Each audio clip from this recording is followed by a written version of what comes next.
Bonjour. I hope you guys enjoyed your spring break and the little bit of snowy weather that we had.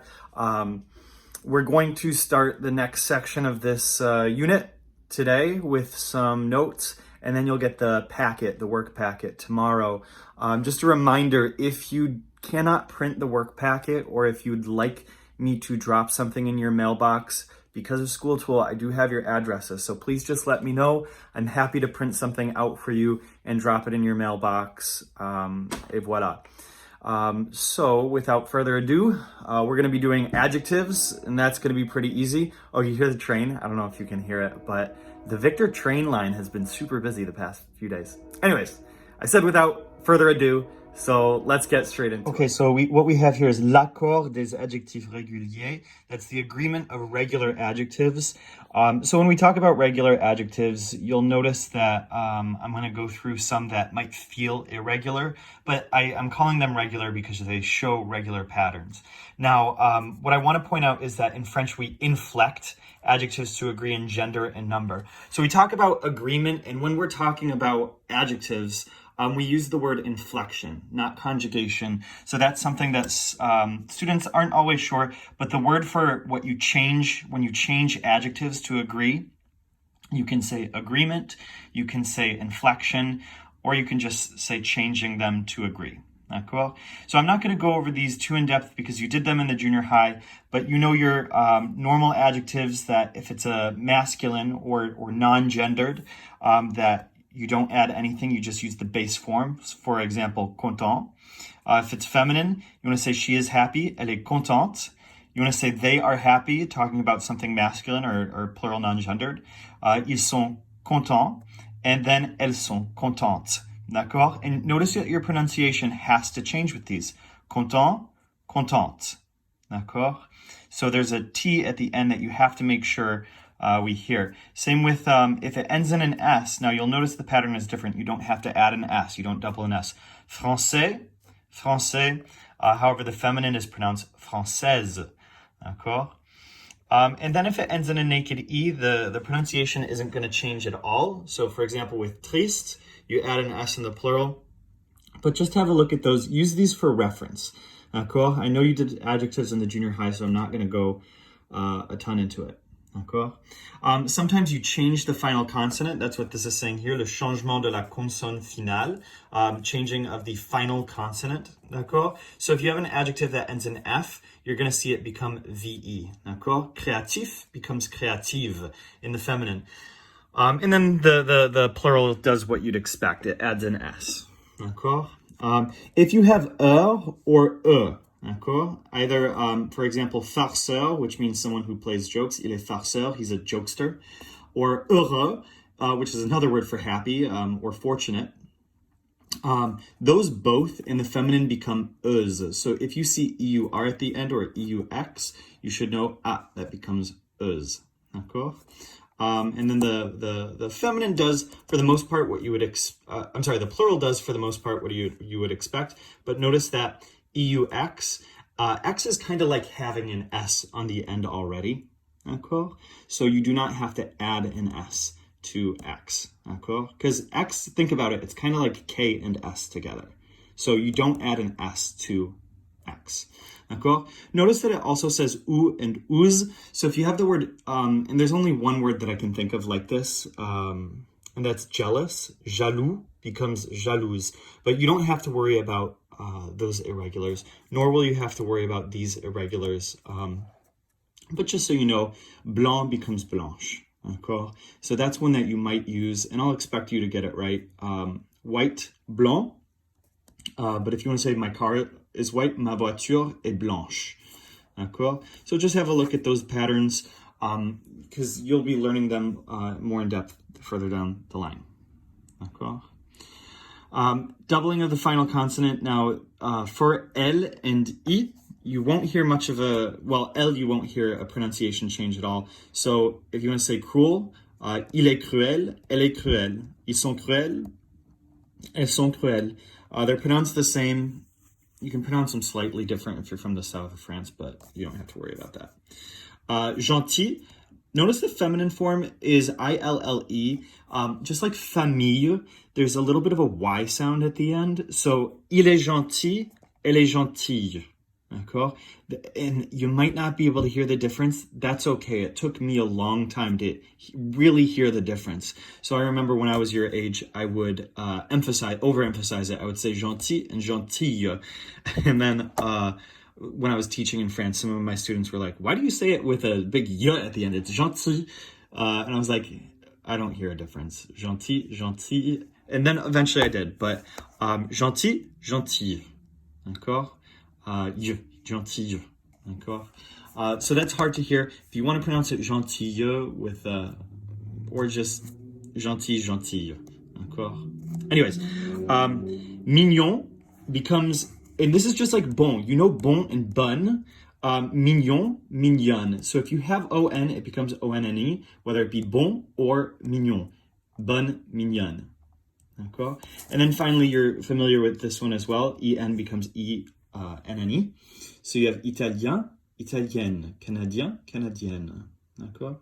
The final irregular adjective that you have to know is anything that ends in A-L. Now, the feminine form is going to sound the exact same. Amical, amicale. D'accord? What's weird is this form right here, the masculine form, becomes amicaux. Ils sont amicaux. They are friendly. Mes amis sont amicaux. My friends are friendly. D'accord? However, if you're talking about friends that are girls, elles sont amicales. D'accord? And that sounds like amical, amicale, amicale. D'accord? Amicale. But amicaux, that's the big one to remember. D'accord? Those pages are good for reference, and you can use them as reference. But the big thing to know is, when do adjectives agree? So that's what we're going to talk about next. When do I have to make it feminine? Cool.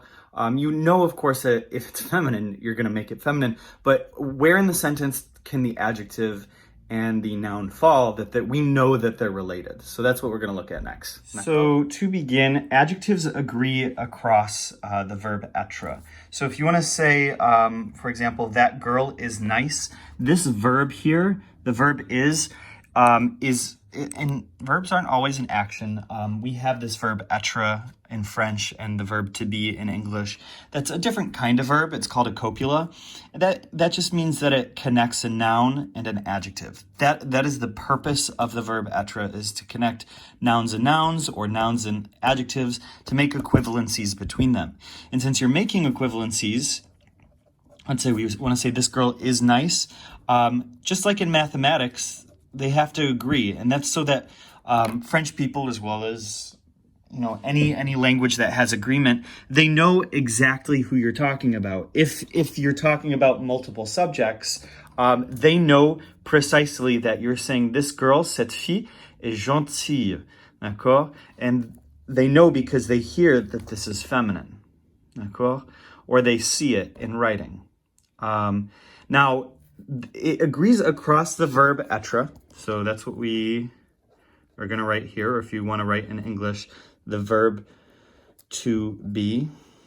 And the verb être might not be alone. D'accord? So if we want to say that girl can be nice, d'accord? Well, you know how to say that girl can be, so you can go ahead and start writing that, and I'll do the same. We want to say that girl can. That's the verb pouvoir.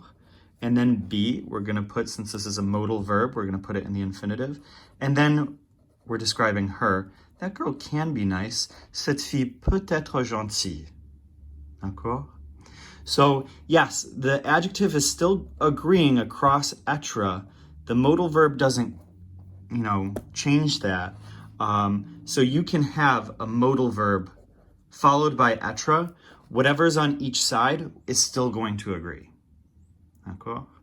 Now, you haven't really learned relative pronouns, but this sentence is still going to make sense to you. So what if we want to say, that's a girl who is nice? Okay.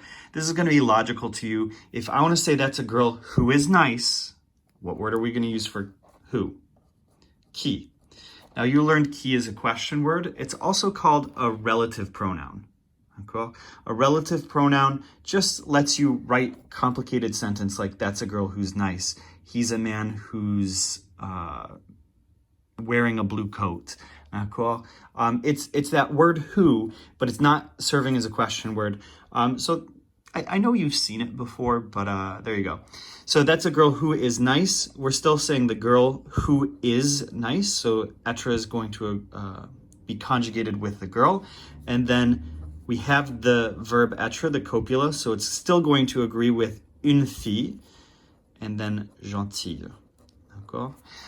And I wanna caution you there, because if you want to, you learned qui in the junior high as qui is conjugated in the third person, just like il and elle. That's not the case. If I wanted to say it is me who is nice, c'est moi qui. D'accord? Oops, there you go. C'est moi qui. You're not gonna say a. Even though you might think it's who is, it's me who is nice. In French, what you say is, it is me who am nice. So, qui doesn't actually have a conjugation with it. Your conjugation goes with whatever this is. C'est moi qui suis gentil. It is me who am nice. Now, that's something that you do not have to know right now. D'accord? But I just want to, give it to you as a little aside. All right, the relative pronoun qui followed by the conjugation of être, that is also where you're going to have adjective agreement. So across the verb être alone, across a modal verb followed by être, across the relative pronoun qui followed by être, okay? And then you could have both. You could have a mix of both of them. So if we want to say that's a girl who can be nice, you could pause this video and piece it together if you want. It's going to be the same kind of thing going on. It's a girl who can, use your pouvoir, be. Now, notice we already have a conjugated verb. And then nice. C'est une fille qui peut être gentille. It's a girl who can be nice. D'accord? So the other time that you're going to have adjective agreement is when you have agreement within what's called a noun phrase. D'accord? Now, don't get caught up on what exactly is a noun phrase. It's when you have an adjective up against a noun. D'accord? So in this sentence, that's a long, hard class. The noun phrase is a long, hard class. And how do I know that's the noun phrase? That's because everything within the noun phrase is describing the word class, the noun. And a noun is the core of the noun phrase. Everything else is helping describe it. So that's a, so we know it's one, right? Long, it's a class, and then long and hard. Okay? So if we want to say that's a long, hard class, notice I put a prenominal adjective in there for you. So you should remember, au petit, grand, gros, premier, joli, beau, autre long, mauvais, bon, je ne vis à nouveau. So c'est un long, court, dur. That's a long, hard class.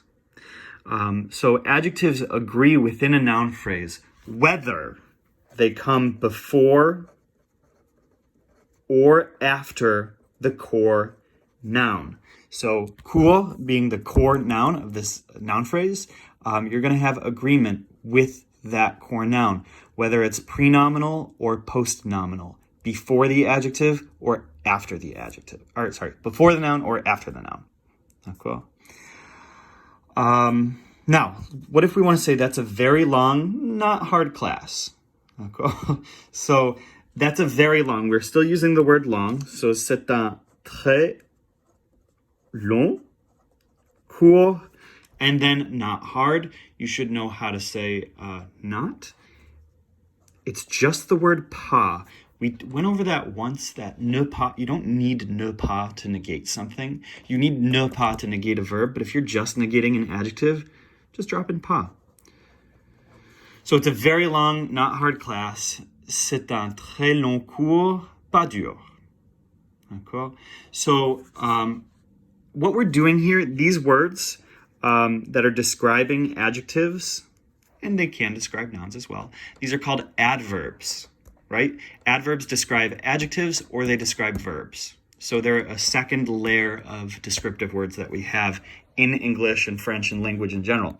So regardless of what adverbs modify the adjectives, they are still going to agree. So now we've got a very long noun phrase, un très long cours pas dur, that's got an article, a core noun, 2 adjectives and 2 adverbs. Okay. All right. So this is where it gets a little bit trickier. D'accord? Here we're saying that's a hard language class. Now, how many nouns do you have in this noun phrase? You've got 2. You've got c'est un cours, that's a class, and then the word langue, language, is a noun as well. So if we want to say that's a hard language class, are we going to make dur agree with cours in the masculine, or langue in the feminine? D'accord? So here's the rule. It's going to agree, well, if you think about it, what is the core noun? It's a class. What are you describing as hard? The class. D'accord? So what's it going to agree with? Well, class is the core noun, so it's going to agree with the core noun. The main noun that you're talking about, un cours de langue, a language class, that word class, that's what we're describing. So it agrees with the core noun if it describes it, even if there's a closer noun. Notice that in the sentence, the word dur is right up against the word langue, which is feminine. However, dur is masculine because it's describing the cours. D'accord? So that's where it gets a little bit harder. But just think, what's the core noun? What ultimately am I describing here? Okay. Now this is the other possibility, because it won't necessarily always agree with the core noun. You do have to ask yourself that question: what is it agreeing with? So what if we want to say that's a foreign language class? Well, what are we describing as foreign? Are we describing the language as foreign or the class? Well, here it's more obvious. We're describing the language as foreign. It's a foreign language, right? So we have the word étranger, which is an irregular adjective, and it's not one that's covered on the front. But I think you've seen it before. Now, since it's describing the descriptive noun and not the core noun, it's going to agree with the descriptive noun. C'est un cours de langues étrangères. D'accord? So with a descriptive noun. And remember, that was the first grammar lesson of the year, descriptive nouns. That means you have core noun followed by de, because language is describing the class. D'accord? That's your descriptive noun, is long. So with a descriptive noun, if it describes that. D'accord? All right, we'll talk about some special cases. What if you have le garçon et la fille, the boy and the girl? You've got one adjective that's describing 2 nouns. Well, and is like addition, so it's going to connect them, and it makes them one. D'accord? So if you've got 2 singular nouns, or even a plural and a singular, or 2 plurals, they're going to be plural. They're going to be a unit. And in this case, you have a boy and a girl. So the word gentil, do we treat it as masculine, or do we treat it as feminine? D'accord? Well, we're going to treat it as masculine, because that's the typical... what they do in French is if there's a male in the group, it defaults to masculine. D'accord? So in terms of the adjective here, since you have addition between these 2, it's plural, so you've got an S added to the end, gentil, and then it's masculine because one of the people is a male. D'accord? Now, what if you've got ou, which means or? And I want to say, wait, the boy or the girl is mean? If ou is connecting these 2 nouns, ou is not a plus sign. It's not addition. So they are going to be treated as singular. D'accord? But we still are referring to a boy or a girl, so what do you do? Is it masculine or is it feminine? Typically what they'll do is they'll make it masculine. D'accord? If one of them is masculine, they'll make it masculine. So if ou connects two nouns, the pair will favorably be treated as singular and masculine.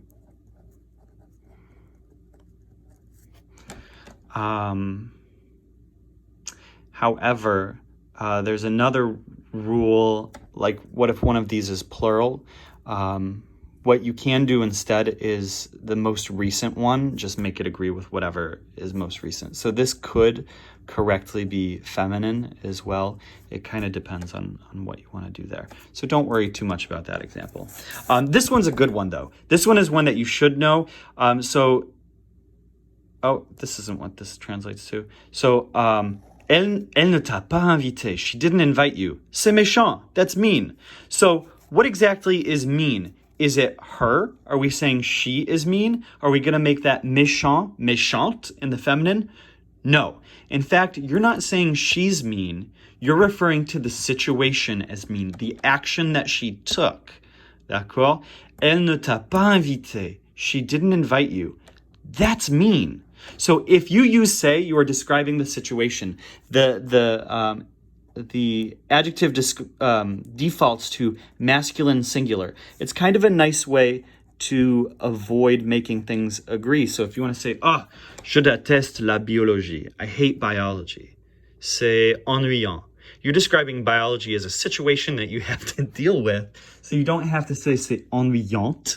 You can say c'est ennuyant in the masculine. So if you use say, you don't have to make stuff agree. D'accord? All right, so your practice here.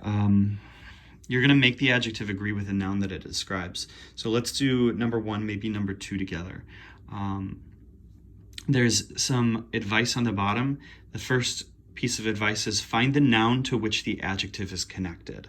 D'accord? So remember, it might agree within a noun phrase. It might be snuggled up against the noun it's describing. It might have an adverb separating it by one word. D'accord? And it might have a descriptive noun, in which case find out what it's doing. Is it describing the core noun or the descriptive noun? It could also agree across the verb être. And remember, if you see the verb être, you might also see a modal verb. You might also see qui, and you might see both. D'accord? So let's look at the first one. J'ai une copine très jolie. We want to say I have a very cute girlfriend, or friend that's a girl. It could be either in this context. Now this one's pretty obvious. You've got a noun phrase, une copine très, a girl. Ooh, that looks bad. Very cute, or pretty rather. It's within the noun phrase, une copine très. You've got an adverb right there. So it's going to agree with une copine. J'ai une copine très jolie. Next one, I don't keep friends that are mean. D'accord? Je ne garde pas les amis qui sont, obviously it's going to be méchant, but how are we going to make it méchant? Is it going to be plural? Is it going to be singular? Is it going to be feminine? Is it going to be plural? So, les amis here, friends.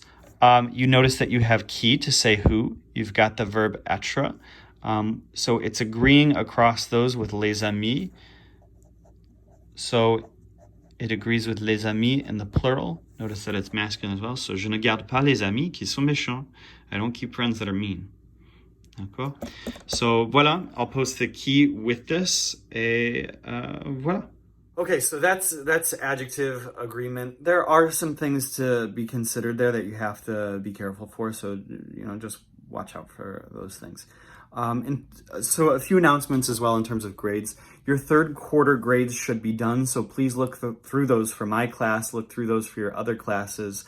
If you find any inaccuracies, now is the time, because teachers have to submit them on Thursday. So if you see anything that you're like, I don't think so, please do reach out to me and your other teachers. Also, fourth quarter grades, anything you've done since quarantine, self-isolation, etc. began, that is part of fourth quarter. So please, you know what? Most people have been doing a really good job of keeping up with things and turning things in. There's a few packets that I haven't received, and so I'll reach out to people before the next packet goes out. But for the most part, like 99.9% of you, I'm only missing like 2 or 3 packets. So you guys are doing a great job. I'm so grateful that you're keeping up with things and that you're engaging in lessons. I've appreciated any feedback that people have given me. I've appreciated conferences. So please know that I'm very grateful for that. In terms of feedback, there is one thing I noticed. A few people had commented that they couldn't go through and redo the last quiz. I did change that, so I apologize if I didn't reach out to you personally. There were a few people that I forgot to reach out to and say, yes, you can do that again, but yes, you can do that again. I think that's it. So bonne journée, and I'll give you guys the packet or some other stuff tomorrow. Et voilà, au revoir.